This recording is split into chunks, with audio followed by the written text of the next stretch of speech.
নিজের golden boot নিলাম করে পাওয়া 12 কোটি টাকা নির্দ্বিধায় যিনি দান করে দেন প্যালেস্টাইন বাচ্চাদের উদ্দেশ্যে, তার নাম Ronaldo, Cristiano Ronaldo dos Santos.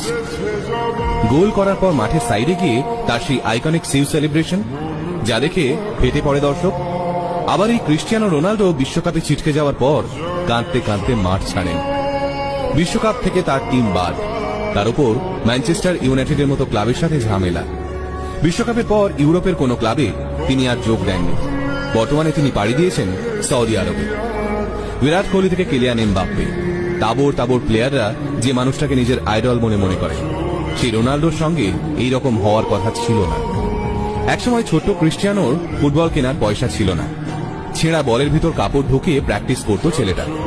খেলার সময় একটু দৌড়াদৌড়ি করলেই হার্টবিট তরতর করে বেড়ে যেত তার।